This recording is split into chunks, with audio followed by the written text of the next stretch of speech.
That's great. Good morning. Good morning and welcome. There's a lot of lively energy in here. Oh my goodness, the whole pajama family is showing up. Turn your attention over there. Woo-hoo-hoo.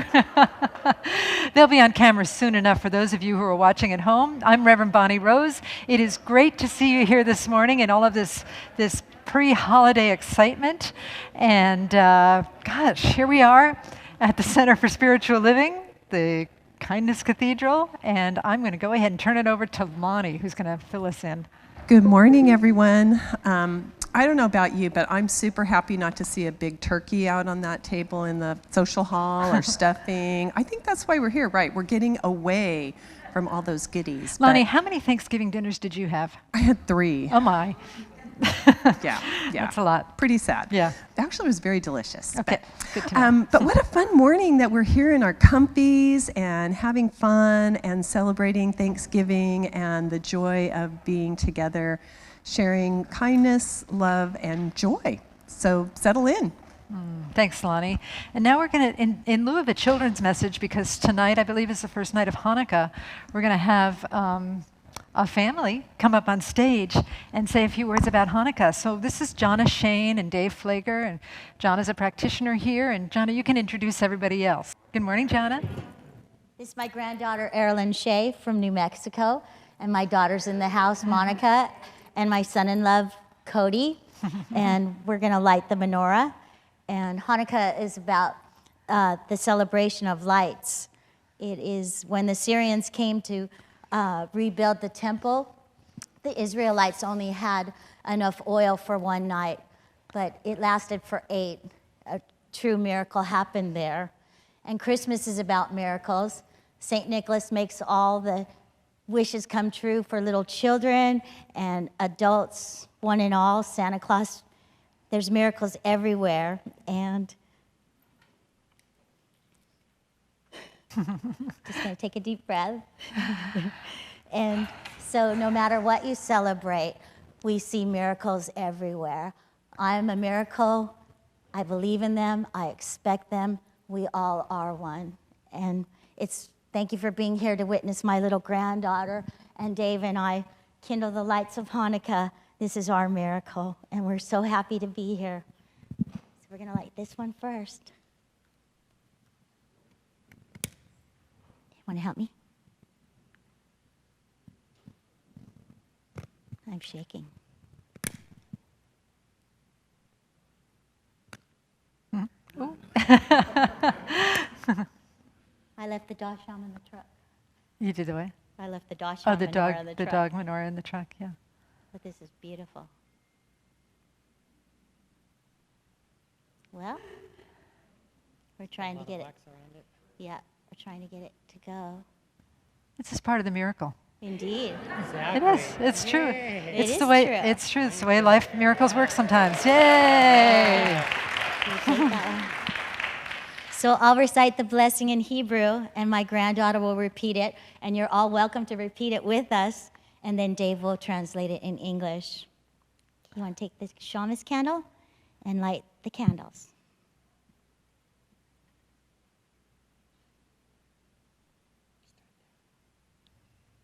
We say Baruch, Baruch, Atah, Adonai, Adonai, Eloheinu, Melech, Ho'olam, Asher, Kirishanu, Bamitzvitov,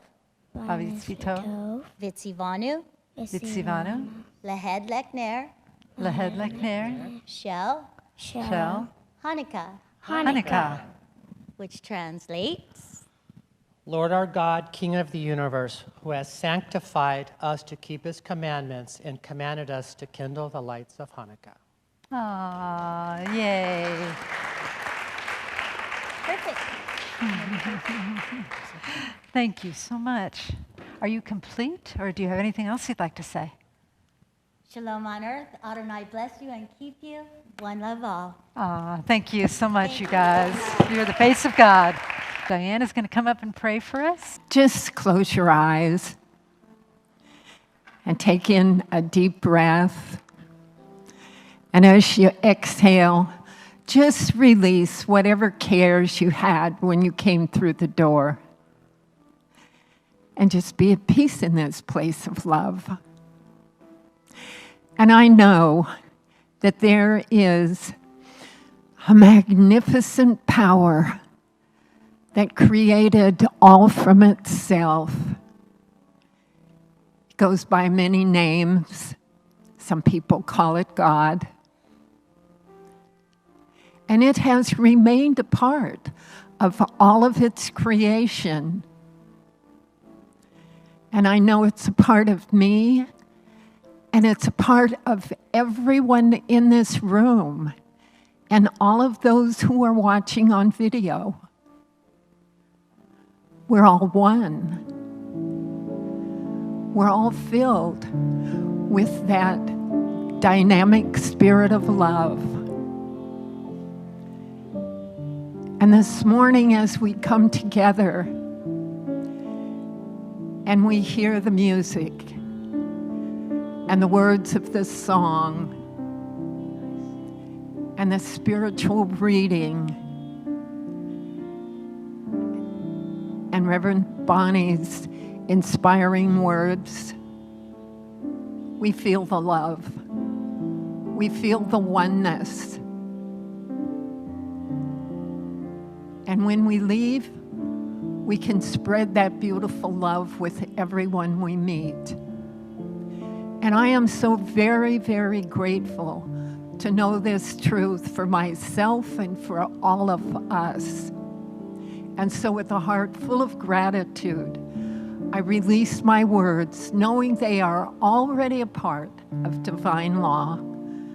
In my heart, I believe this to be so. And together we say, and so it is. And so it is, and so we allow it to be. How many of us were getting a kick out of that car alarm? That was awesome. Talk about part of the miracle, and that Chris kind of played in the same key and kept in rhythm with it. I loved it so much. I love it so much that it's coming back. It will be our accompaniment for the sacred reading. So I invite us to turn within and just breathe deeply and know that everything is God. What we used to once call annoying, what is showing up right now, whatever it is the life of God, and most certainly we are too. And so we anchor in that consciousness as we open our hearts to hear the words of our sacred reading. Adapted from The Star Thrower by Lauren C. Isley. A young girl was walking along the beach upon which thousands of starfish had been washed up during a terrible storm. When she came to each starfish, she would pick it up and throw it back into the ocean. People watched her with amusement. She had been doing this for some time when a man approached her and said, "Little girl, why are you doing this? Look at this beach. You can't save all these starfish. You can't begin to make a difference." The little girl seemed crushed, suddenly deflated. But after a few moments, she bent down, picked up another starfish, and hurled it as far as she could into the ocean. Then she looked up at the man and replied, "I made a difference to that one." The old man looked at the girl inquisitively and thought about what she had done and said. Inspired, he joined the little girl in throwing starfish back into the sea. Soon others joined, and all the starfish were saved. Amen. Amen. We can clap if you want, if you feel the urge. Yes.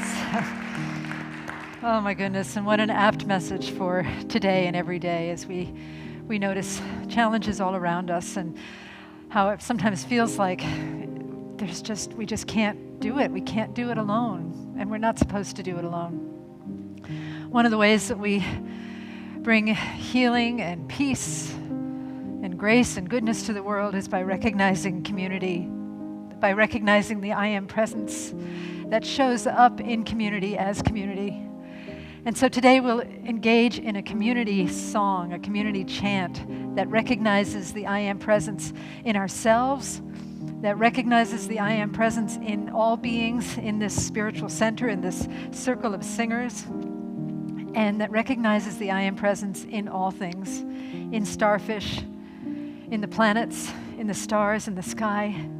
The I Am presence is another name for existence. It is the energy that some folks call God, and today we celebrate it through our song as we remember. I am remembering who I am. I invite you to gently cover your mask, your face with your masks, and sing into your mask. Here we go.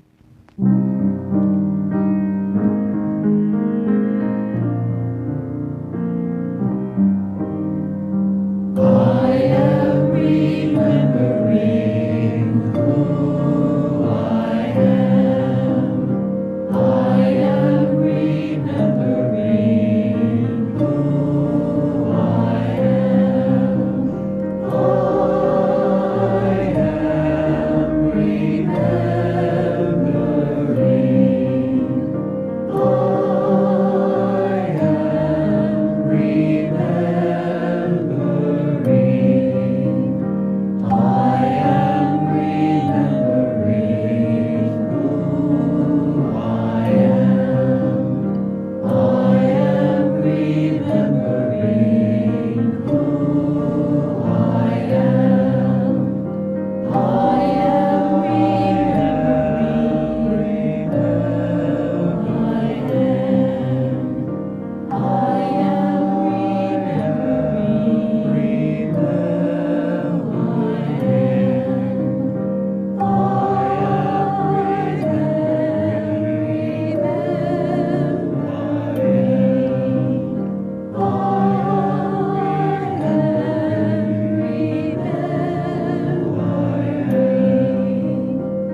Recognizing and remembering the divine presence, the I Am presence, the essence of consciousness, of love, of grace, whatever it is we choose to call it. Let us breathe in deeply and then exhale, opening our eyes in love and in service to what is, as it is, and so it is.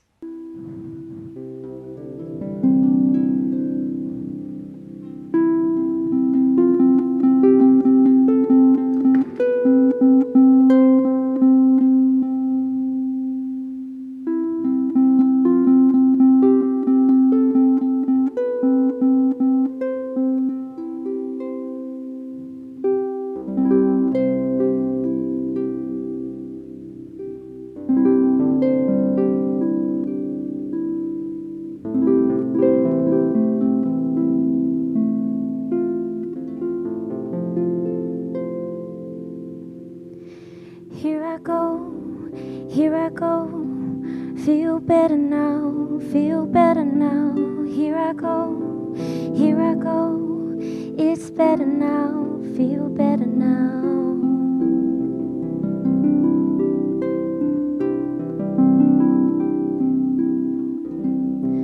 Do you remember when we fell under? Did you expect me to reason with thunder? I still remember when time was frozen. What seemed forever was just a moment. Hurry up, hurry up. There's no more waiting. We're saving. Feel the light shining in the dark of night. Remember what we forgot. I know it's a long shot, but we're bringing it all back. We're bringing it all back. Feel the light shining in the stars tonight. I know it's a long shot, but we're bringing it all back. We're bringing it all back. Here I go, here I go. Feel better now, feel better now. Here I go, here I go. It's better now, feel better now. Do you remember when we were broken but put together? The cracks were closing. Hurry up, hurry up. There's no more waiting. We're saving. Feel the light shining in the dark of night. Remember what we forgot. I know it's a long shot, but we're bringing it all back. We're bringing it all back. Feel the light shining in the stars tonight. Remember what we forgot. I know it's a long shot, but we're bringing it all back. We're bringing it all back. You and I can have it all tonight. Another chance to make it right. And you and I can have a chance to fly. Another chance to make it right. Here I go, here I go. Feel better now, feel better now. Here I go, here I go. It's better now, feel better now.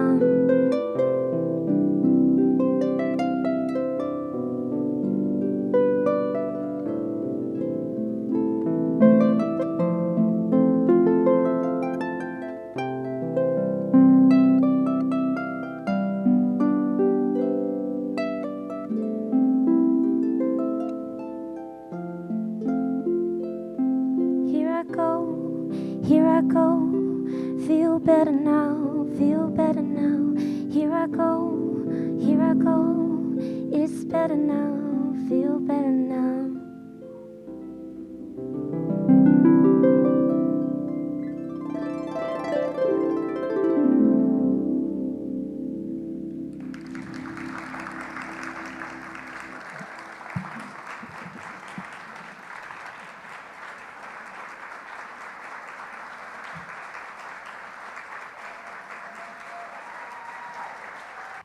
So I did forget to mention that it's Pajama Sunday.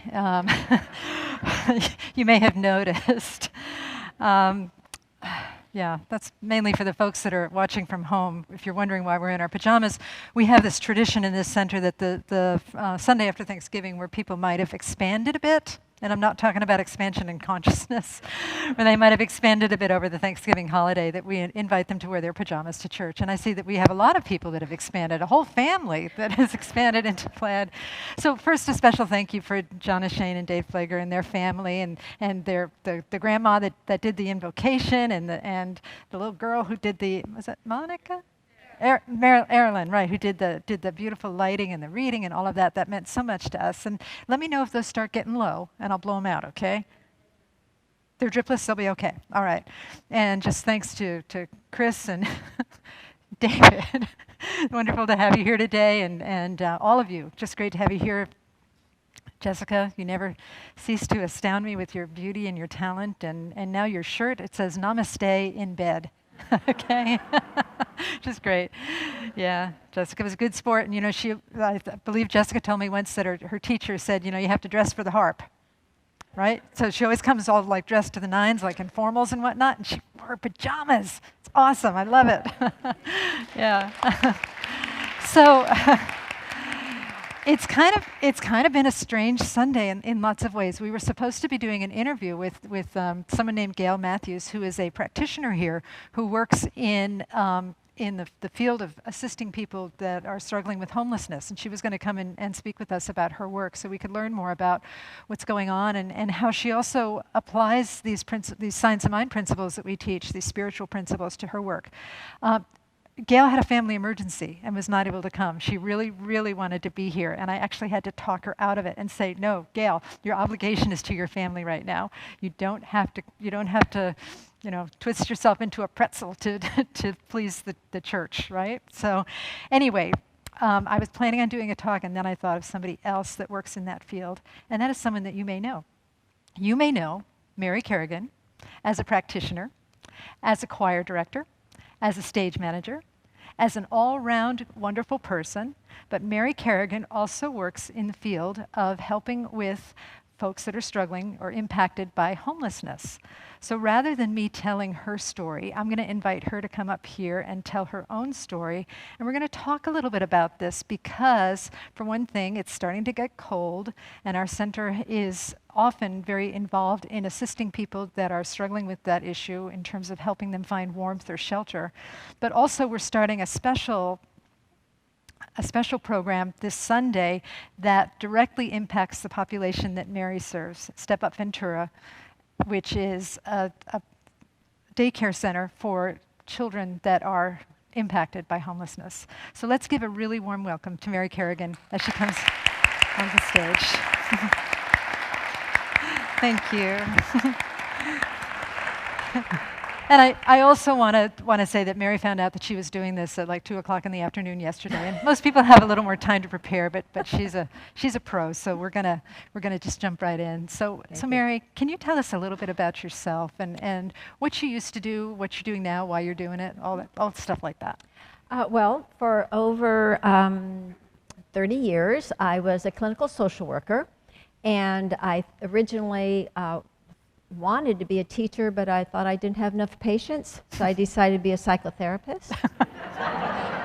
That requires no patience. Live and learn. Yeah, right.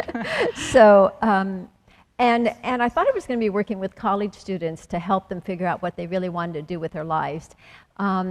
But as I started studying mental health, I decided I really wanted to work with children, adolescents, families, and work with very young children. So I ended up specializing in infant mental health.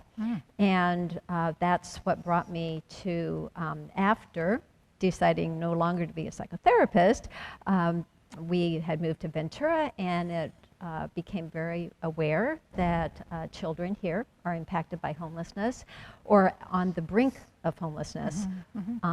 And so I'm now using my skills, my clinical skills around trauma and around attachment and secure relationships to work with this population of children and families who are impacted by homelessness or at high risk. So. Oh, that's wonderful. Thank you for doing that. You know, I don't know if anybody sitting in this congregation has been impacted by homelessness personally. I have not been myself. I've never faced the threat of homelessness, at least not yet. You know, you never know. But one of the things I've been doing recently in terms of even preparing for this talk was I started watching that Netflix show, Made. Has anybody seen that? M-A-I-D? It's a beautiful program, but it just shows how, I really recommend it if you want to understand homelessness through sort of through an art lens, because the arts often, theater sheds light on the human condition, and it really shows how people are one paycheck, 1 minute, one ill-thought-out decision that they just don't know any better because they haven't been exposed to different possibilities, how that is just such a presence and such a condition for some folks that their lives can be disrupted in an instant, and particularly if they're parents and they have a child, that child's life can be disrupted in an instant. So Mary works at Step Up Ventura, where they help break the cycle of homelessness. And could you say a little bit about that? Yes, our our goal, actually, at Step Up Ventura is for these children to be ready for kindergarten.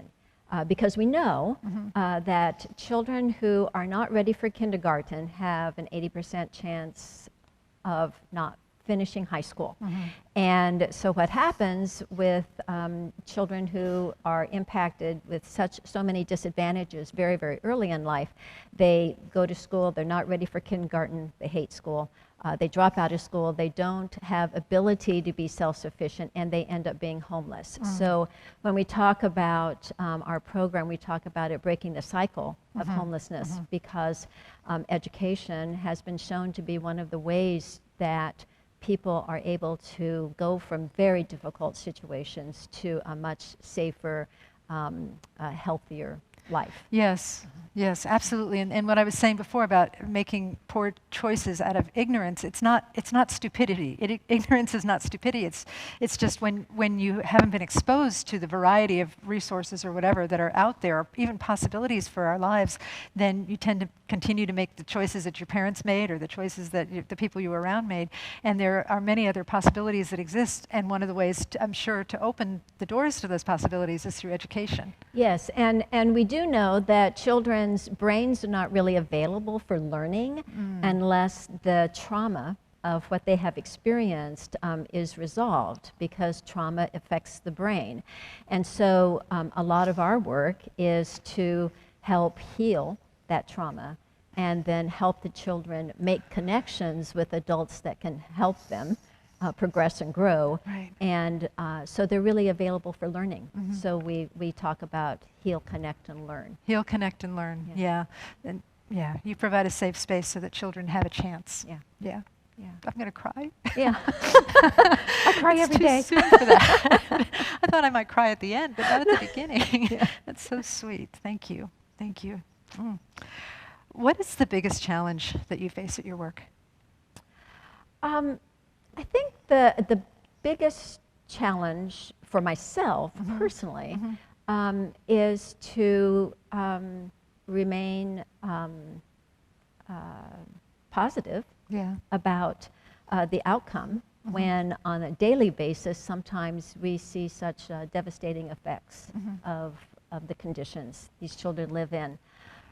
So some of it is being able to kind of rise above the race consciousness of hopelessness and people who don't know better won't ever get be happy and just be able to hold a higher or a different, more expanded sense of possibility. So that's personally I think the biggest challenge. And for the children, I think the biggest challenge is learning to trust. Learning to trust? Their challenge is to learn to trust. Yes, their challenge, they've learned at a very young age that the world is not a friendly place. The world's not a safe place. Big people are not really to be trusted. So I think their challenge is to trust us, big people, enough to to take our help. Yeah, that's got to be hard. Yeah. I want to go back to your challenge a little bit, okay? Because to me that challenge of, what I heard in that was a sense of, is this really making a difference? The problem seems really big.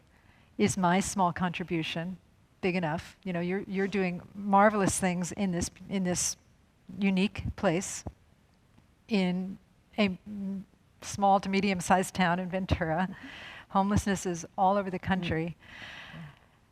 And not only for what you're doing, but I think for a lot of things that we do, that we have aspirations for. I mean, I certainly experience it with church. You're going along a certain trajectory, and then a pandemic changes everything. You're raising kids, and something changes everything, and they're not quite turning out like you thought it might, or issues with families, siblings, brothers, sisters, anything that we're dealing with, the spiritual path even. It's like we're here, but we want to be here. And sometimes that brings up a sense of futility. And I'm wondering, can you say anything more about, do you feel a sense of futility at times, and how do you deal with it? Every day. Every day, okay. Okay. Before I walk on to the grounds, sometimes they say, well, I don't know what the crisis is going to be. I mean, I know there's going to be probably a crisis, Okay. something, difficult. All right. It's just who it is. But, Yeah. but I think a lot about science of mind principle, that intention is different than goal. Right. And our goal is for all of these children to be kindergarten ready and to have success in education and success in life. And that's our goal. And if I only think about that, then I could think, oh my gosh, well, this is just, this is 120 children. Think of all the children in LA. Right. I mean, Right. and then the world. Yes. So it would be very despairing in some ways. But Ernest Holmes, talks about intention, with purpose and drive and passion. Then our beliefs can come to fruition or Right. to manifest. And Right. so, my intention is to be kind every day Wow. to every child. Wow. Can I To show every you something? teacher. I didn't know you were going to say that. Oh, Look what I there wore. you go. Look what I That's wore. my Yeah. intention. I also have, by the way, let's see if I can find it. Well, I have my here it is. I have my Be Kind mask. Yes. Yeah, but I turned it around and got lipstick on it because there was a day I didn't want to be kind. So now it has lipstick all over it. But, so I wear it turned around most of the time. But anyway, did not mean to steal your thunder. No, so that's so your intention is to Be kind. Be kind. And yeah, And that feels very manageable. because it's always possible to be It's kind. always possible to be kind. It's always possible to be kind to children. Yeah. Even when they seem mean-spirited. Really? Yeah. Okay. Even when they're biting you Okay. or kicking you When in the they're biting shins. you, You can be yeah, kind. yeah. You can also be quick on your feet. Yeah. But Right. Get away. get away. Right. Yeah. But when we see, as Ernest Holmes said, there is nothing to be healed, only God to be revealed. And so when we see the face of God in these children, Yeah. we can be kind. Yeah. And it also means being kind to the teachers and the child care providers Right. that work minimum wage or very, very little money. Yeah. They sometimes are there at 6 o'clock in the morning. Sometimes they have to stay until 6 o'clock at night. Yeah. They do it 5 days a week, Yeah. long hours. And so when they're feeling a little frustrated or they don't feel, they feel short-tempered, it's, to be kind to Yes, them. yes. What they're doing, Yeah. their service. So my intention is to be kind. Uh-huh. And I believe that kindness will make a difference in that child's life. Yes. And that will make a difference in the family's life. And So the family will it make makes a difference in the other family's life. Yeah. And it makes a difference in the whole classroom. Yeah. It makes a whole difference. It Yeah. makes a difference. You can see it. You Yeah. can see it make a There difference. are times when just one tiny little drop of kindness can change the energy of a whole room. And you know what that reminds? You want to hear what that reminds me of? Yeah. Okay. Yes, what does that remind you Because this of, is Matt? not about you. It's about me, of course. But yeah. No, it reminds me of that something that I say in church often. But when I was teaching the Wisdom Jesus class, and one of the things that Cynthia Bourgeault said about the love your neighbor as you love yourself, she made it really clear that phrase, which is from the Judeo-Christian tradition. I mean, Jesus was, love God, love your neighbor as you love yourself, quoting various aspects of the Torah. And she said that it doesn't mean you love your neighbor as much as you love yourself. Because many people will say, well, I have to love myself first and then I can love my neighbor. No, it literally means that as you are loving your neighbor, you are loving yourself. And as you are loving yourself, you are loving your neighbor. Because there's only one of us here, there's no separation. So as Mary is kind to a child in Step Up Ventura that may even be biting her or kicking her, then she is loving the entire world because there's no separation. And it's also like that thing that I've done up here on several occasions with the water and the cranberry juice, right? Let's say that the water is consciousness. You drop in the cranberry juice, which is just a drop of kindness, and the whole water turns red. And at some point, you cannot separate unless you have, I don't know if you can even do it with equipment, but you cannot separate the cranberry juice from the water. There's no place where the water stops and the cranberry juice starts. They just become one. And that's how kindness, the consciousness of kindness works, is that it's like you take this drop of something potent and you drop it into the conscious field, into the field of experience, and it ripples out and spreads everywhere and touches everything. Even if people aren't aware of it, You know, if you ever make a drink like that, you're probably not like, you know, maybe, I don't know if you're making cranberry juice and water. Maybe you're making scotch and soda, right? Something like that. You know, and you can't separate the scotch and the soda, but you're probably not thinking about that at the time. But even if you're dropping a drop of kindness into some vessel, which we might call consciousness, it is going everywhere. It's going everywhere. And that, I think, is the power and the principle that goes unseen that blesses the world. And that as a community, we can learn to trust that. And when we trust it, we start doing it more and more and more and more. And that makes an impact. That raises a consciousness. That inspires others to be kind as well. Yeah. And, you know, one of the things that I think is so important in the work is that homeless parents Yes. are often not, they don't get very much kindness. Right. They get a lot of judgment Right. of they're failing their kids, or how Right. could they put themselves in a situation that would, you know, hurt a young, innocent child. Right. And so the kindness that we can give to the parents, you know, to support them in them trying, you know, working on self-sufficiency, working on stable housing, working on a better life for their children. And just the parents getting their children to preschool every day. Yeah. I mean, the effort that it takes Yes. sometimes just to get their child there is really remarkable. Yeah. And so I just feel so much honor and respect Right. for the parents. And that, you know, that's different than often what they get from out on the streets. Yeah. Yeah. Yeah. Making me, she keeps making me cry. I don't know what's wrong with me this morning. No, I was just thinking about the idea of humility that that the last shall be first and the first shall be last. You know, how people sometimes see people in dire situations, people who are living in poverty, people who, quote unquote, haven't made good choices in their life. Who knows why people are living in poverty? We don't know. We don't know what's in their hearts. We don't know how difficult it is to navigate the systems that are in place to help folks that are struggling. But in this idea that the last shall be first, society so often sees folks in that category as the last, and they are heroes. They are often heroes. Sometimes they're not, but they are often heroes, given what they have to go through in order just to get through the day, in order to do something simple like get their kid to daycare and then get to their job on time. It's amazing. Yeah. Right? Yeah. Right. Quick question. This wasn't on your list. Oh, dear. But I think you know the answer. Okay. Yeah. Yes.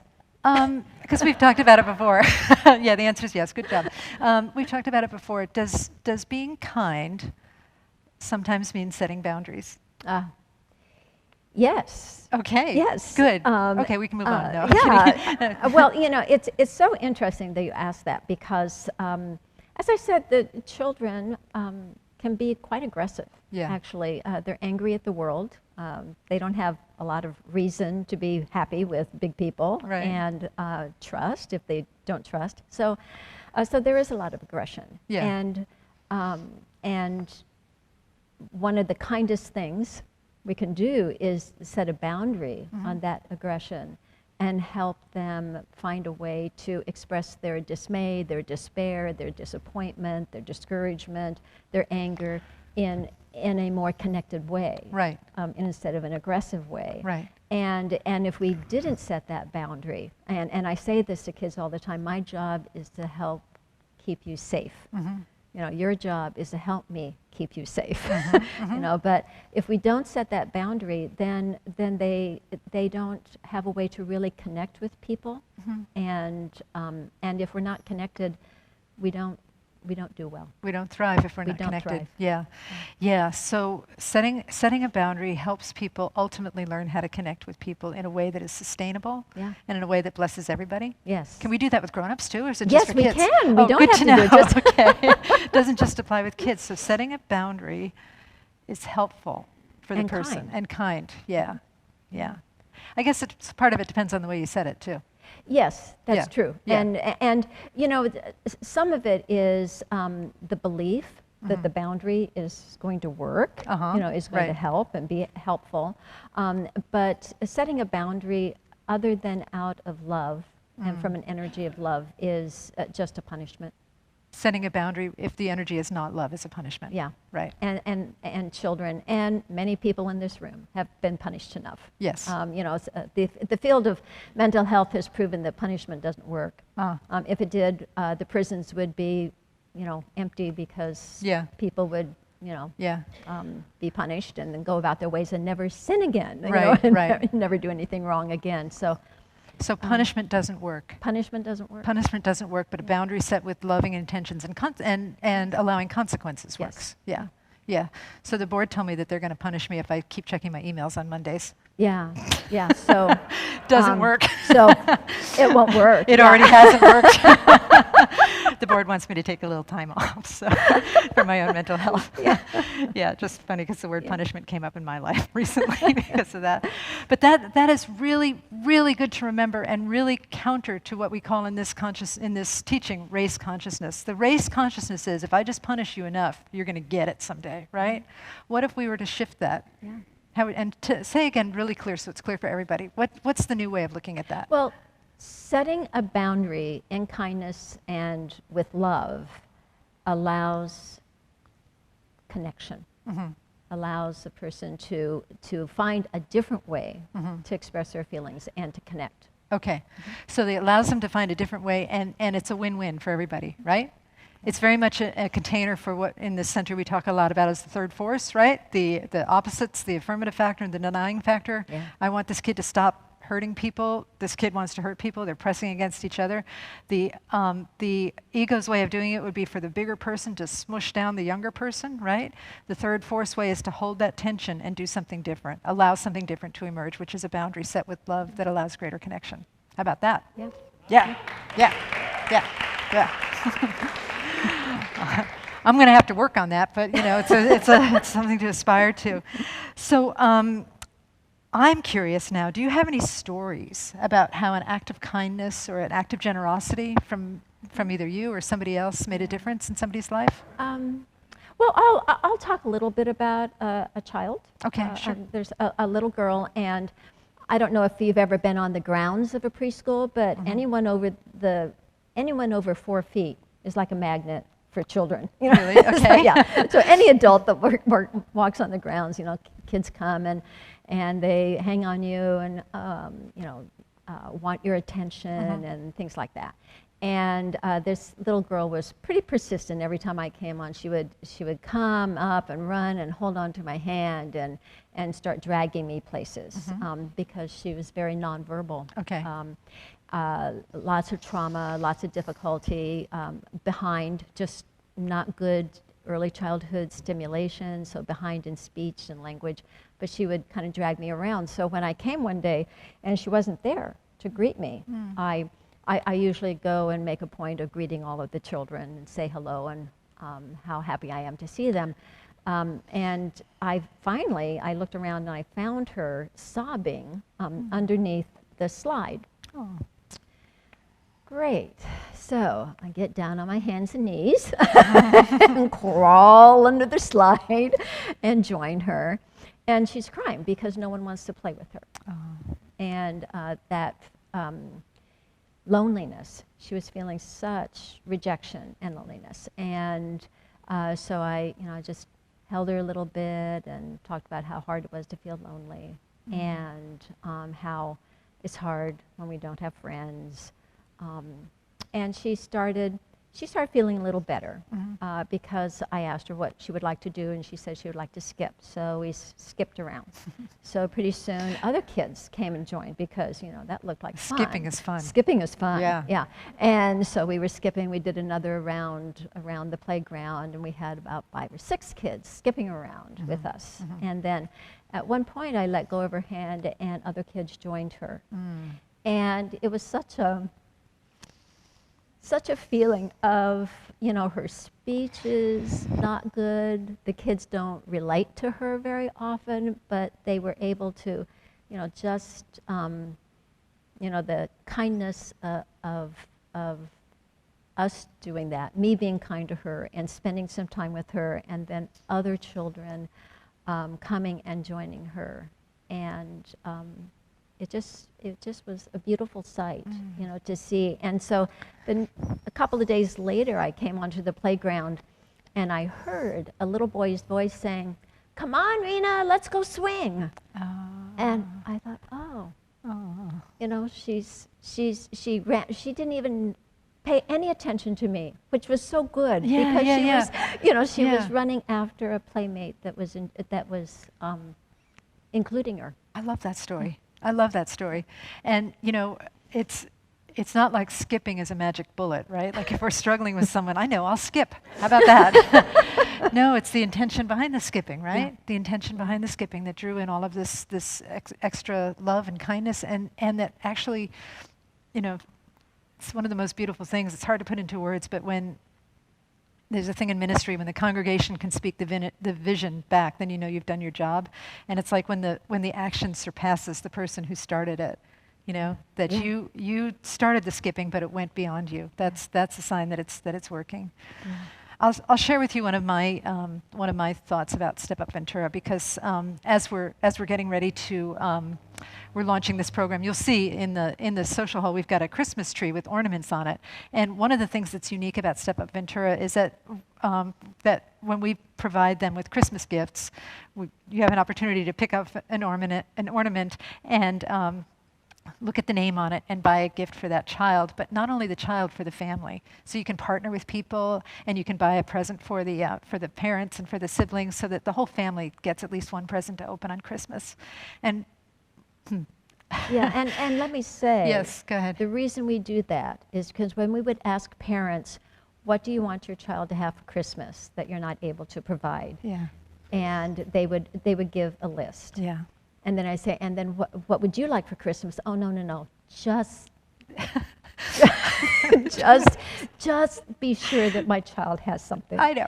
Well, let me, So I would say, no, I really want to be sure that you get something. Oh, it's not important. Just, you know, so to me, it's really important that the parents get included. Really important that the parents are denying it because they care for their children, but we get to honor them too. And the part that was going to make me cry was that, you know, I looked at the list from last year, and there was a mother that asked for shampoo. Yeah. And I think about what it's like for me when I need shampoo. I go on Amazon and I push a button and it comes to my doorstep, or I go to the grocery store or go to, you know, Sally's Beauty Supply, and I just buy shampoo without even thinking of it. But this mother put it on her Christmas list, and it wasn't even like Paul Mitchell. It was like inexpensive Suave. I think it was a step up from Suave, but anyway, it was inexpensive shampoo, and I just thought, wow, it just reminded me so much of what I have, what perhaps we have, and what I take for granted in life. And so, you know, it's that thing about the last shall be first and the humble shall be exalted. It's like, I just have I don't even know who she is, but I have such love for that mother who had the courage to change my life by asking for shampoo on her Christmas list. So, I don't know, Mary, what else do you want us to know? Anything else? Well, you know, I think of Ernest Holmes, you know, saying that faith, you have to put action. Yeah. You have to take action to your faith for things to manifest, or for your beliefs to come out, show through. And for me, I mean, I would have never guessed that I would be working with this population. Right. It just amazes me. Yeah. But you know, putting action to our faith. Yeah. Is just really important. It's, you know, faith is just a concept without action. Yeah. It's just a principle, and there is a reason why many of the faiths talk about how spirit has to become matter, so matter can become spirit. The word has to become flesh and dwell among us. That doesn't apply to one person, by the way. It applies to whatever principles that we have. They have to become flesh so that they can dwell among us. It's why we have a realization step in the 5-step prayer that we teach here. It's to make it real. It's to make the word real. And it makes the void, the idea of this emptiness become form, you know? And that's just a huge part of the creative process. And we get to become conscious contributors, or conscious and constant participants in that, as we're willing to take the principles that we teach of love and kindness and goodness and generosity and put them into form. So You know, it's my hope that there's a bunch of tags on that tree. It's my hope that we'll need to get some more for next Sunday because everybody's going to take one. I had to control myself. I wanted to take one, but I'm like, no, save them for the congregation. Take one if there's a leftover. But I think we can make a real difference in the life of the families of Step Up Ventura. Is there anything else that you want us to know, Mary? Well, I think one of the questions you had on the list was, what would a miracle be? I don't I know. think. Something like that? You had a question about a miracle. How can we be the miracle? Oh, Yes. how can you be the miracle? Yes, how can we you be the miracle? That's Yeah. it. I think, as you said, the holiday time for these families is really a challenge. And it's just so heartwarming when you see these kids going home with little, wrapped presents, or the parents, picking the presents up. And it's a miracle. It's a miracle that we can care that much. Yes. You know, Yes. that our hearts can be touched Yes. that deeply. That we can care enough. That's the miracle. That's a miracle. It's what Jonna spoke about when she lit the menorah. Yeah. It goes with so many different traditions. It certainly goes with ours, and I really thank you for amplifying that for all of us, because it gets obscured in all of the static that's in the world right now with all kinds of concerns. But the truth is that we can really be the miracle for somebody, Yeah. and that means a lot. That means a lot. It's like the starfish story Yeah. that Hugh told. We pick up a starfish, we throw it in the water. It means something to that, and as we are throwing the starfish or the miracle into the sea of consciousness, others start to take notice, and they are the miracle too. We can all be the miracle for one another and for all beings. I think we're complete. So let's give Mary some love. Thank you so much.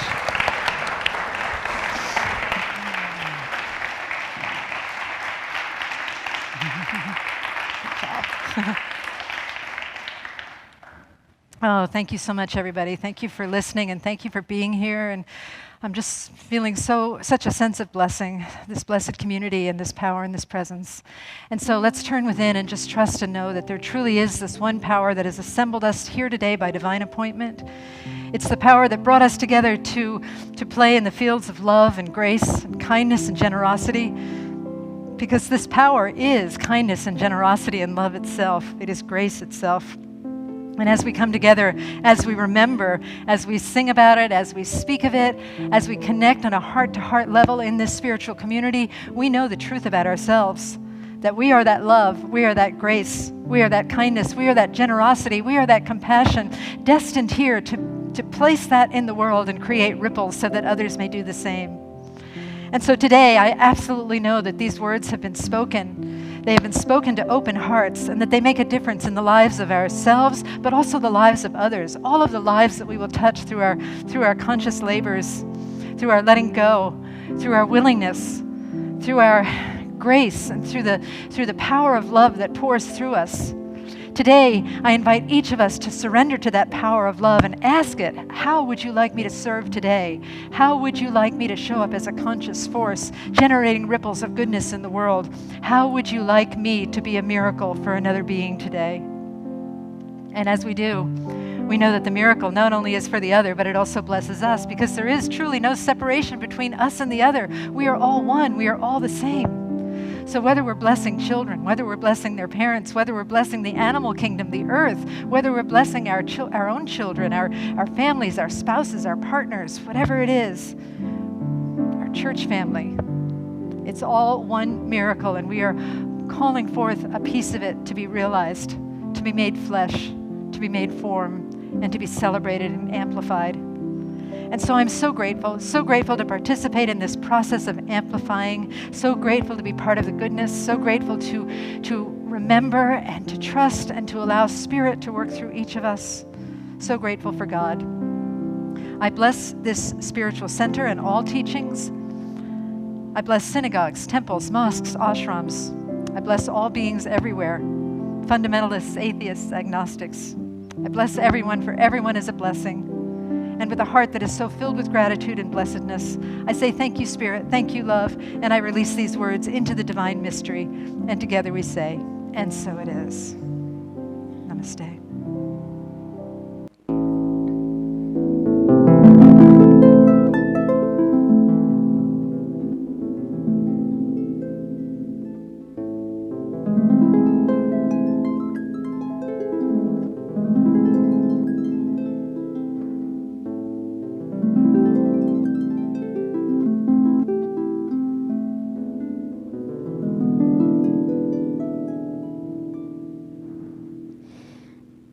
Danger coming at me, I can see it all the time. You better fix your vibe if you wanna be in my life. No one can mess with me when my chakras are in line. I protect my energy, 'cause yes, I gotta shine. Something feels off each time you come around. Like, oh my, something that it just can't be found. Tell me, what could I be to anyone with no boundaries? Trust me when I gotta lock it down. You know the friends that you keep, do they respect you deep? Do they suck like a leech? Not the right behavior. I'm sorry, love, okay. You're breaking up, okay. I've heard enough, had to catch later. Danger coming at me, I can see it all the time. You better fix your vibe if you wanna be in my life. And no one can mess with me when my chakras are aligned. 'Cause I protect my energy, yes, I gotta shine. It was hard, but I had to let you go. Said I'm no friend, you've never been so right before. Tell me don't move on to anyone else without taking time to love up on your mental health. You know the friends that you keep, do they respect you deep? Do they suck like a leech? Not the right behavior. I'm sorry, love, okay. You're breaking up, okay. I've had enough, got to catch you later.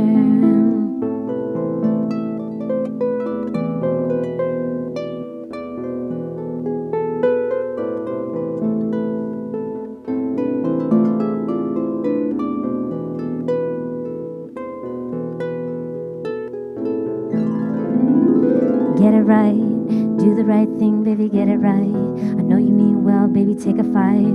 I don't wanna fight, just fix your vibe, fix your vibe. Get it right, do the right thing, baby, fix your vibe. I don't wanna fight, just fix the vibe. Maybe take a 5 and get it right, get it right.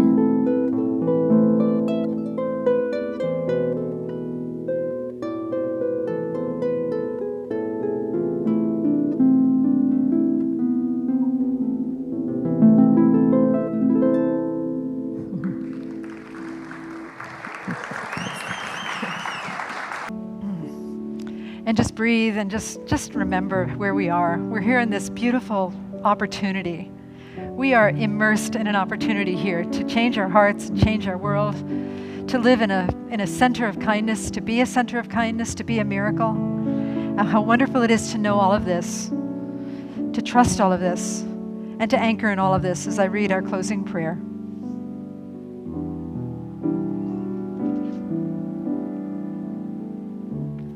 We are a fun, mystical community for spiritual growth that embraces all faiths. We welcome you exactly as you are. We are dedicated to spreading loving kindness. We believe in a divine power within you and in all things.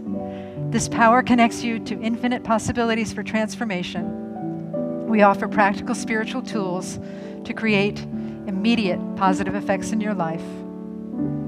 We bless you, we love you, we believe in you. We trust that you are the face of God, and together we say, and so it is.